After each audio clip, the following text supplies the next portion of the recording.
جس کے ذریعے یہ مسلم لیگ نون کی حکومت اور پیپلز پارٹی کی حکومت جس میں آصف علی زرداری، بلاول بھٹو، نواز شریف، مریم نواز، شہباز شریف، یہ سارے کے سارے لوگ آپ کو پھر ان عدالتوں میں گھومتے پھرتے آئیں گے اور جیل میں بیٹھے ہوں گے. یہی وہ کالا قانون ہوگا جس کے تحت یہ ہو رہا ہوگا. یہ بات یاد رکھیے گا. اور ان کے جتنے ایم این ایز، جتنے ایم پی ایز ہیں، وہ اس کالے قانون کے تحت جو ہے وہ آ رہے ہوں گے. انہوں نے بڑی اپنے آپ کو عقل مند سمجھا ہے، پر عقل مند جو اپنے آپ کو سمجھتا ہے اس نے یہ پروو کیا کہ وہ ہے ڈفر. آخری بات مہنگائی کے حوالے سے، بحیثیت انرجی منسٹر میں رہ چکا ہوں فائنانس اور اکنامک افیئرس کا. میں نے پہلے بھی کہا تھا اپنی بجٹ سپیچ میں کہ یہ بجٹ پاکستان کی عوام کے خلاف اقتصادی دہشت گردی ہے. اس وقت میں نے کہا تھا کہ یہ اکنامک ہٹ مین نے بجٹ بنایا ہے، جس کی توثیق کیا اس کو ایڈمٹ کیا شہباز شریف نے کہ ہاں جی آئی ایم ایف نے بنایا ہے. اس کے ساتھ ساتھ میں آپ کو کہتا چلوں، یہ فگرز یاد رکھیے گا. آپ کی بجلی کا یونٹ پی ٹی آئی کے دور میں 17 روپے یونٹ، اب 85 یونٹ سے تجاوز کر رہا ہے. یہ 100 روپے سے اوپر جائے گا یونٹ اگلے کچھ دنوں میں. ڈالر کی قیمت آج 275 ہے، مصنوعی طور پہ 275 روپے فی ڈالر یہ ہے. یہ 350 روپے فی ڈالر اگلے کچھ دنوں میں جائے گا. کئی لوگوں نے کہا کہ جی ہم لوگ 100 ارب ڈالر تک ایکسپورٹس لے کے جائیں گے. وہ بندے کہاں پہ گئے؟ وہ بھاگ گئے. نگراں حکومت میں بڑے بلند بالا دعوے کیے تھے.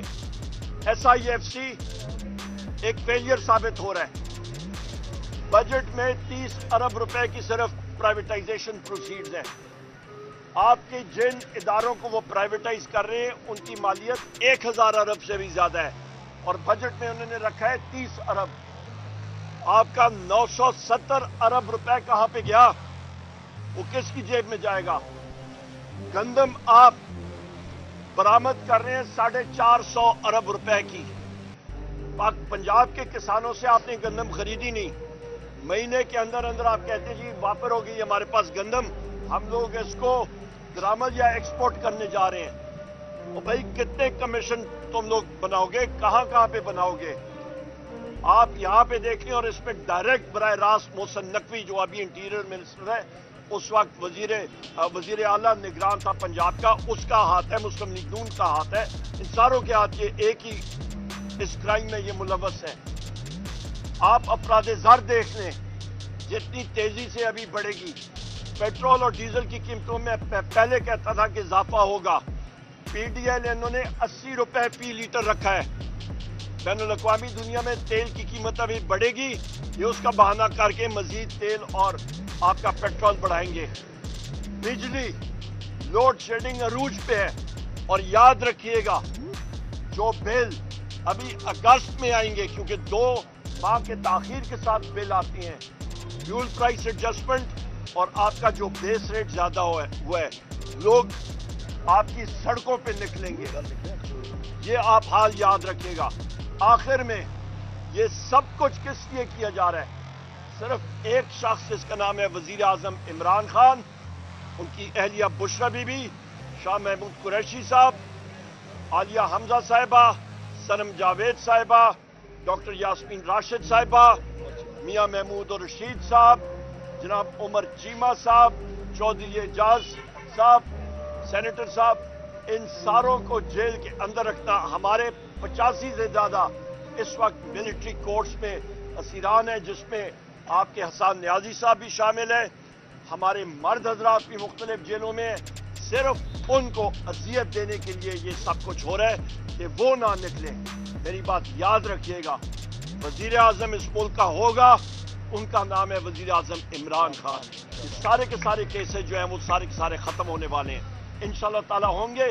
ان کے پاس صرف اور صرف عدت کیس کا بہانہ رہ گیا ہے، جو کہ ایک بھونڈا کیس ہے جس کو ہونا ہی نہیں چاہیے. خواتین کے کیسز کو اس عدت کیس نے سب سے زیادہ نقصان دیا ہے. بہت شکریہ جی.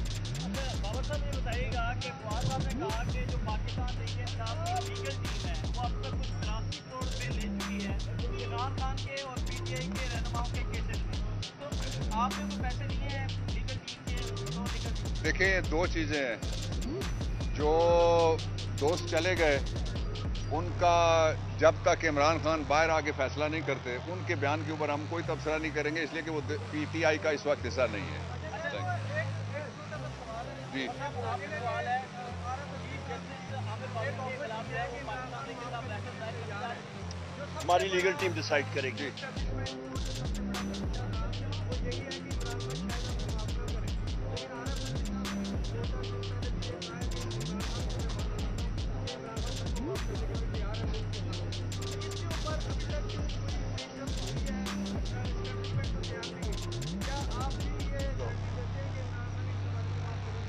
دیکھیں Imran Khan believes in the supremacy of the constitution. Imran Khan آئین کی بالادستی اور قانون پہ یقین رکھتے ہیں. ہم چاہتے ہیں کہ کوئی فرد ہو یا کوئی ادارہ، کوئی تگڑا ہو یا کوئی اس سے بھی تگڑا، وہ سارے آئین کے نیچے ہوں. ہماری جدوجہد کسی کے ناک کی لکیریں نکلوانے کے لیے نہیں ہے، بلکہ یہ جو لکیر پاکستان کے درمیان کھینچ دی گئی ہے، ایک طرف ایک پاکستان ہے غریب کا، دوسری طرف دوسرا پاکستان ہے امیر کا. امیر کے پاکستان میں بجلی جاتی نہیں ہے اور غریب کے پاکستان میں بجلی آتی نہیں. یہ تفریق ختم کرنا ہماری اصل حقیقی کامیابی ہوگی اور حقیقی آزادی ہوگی. Thank you.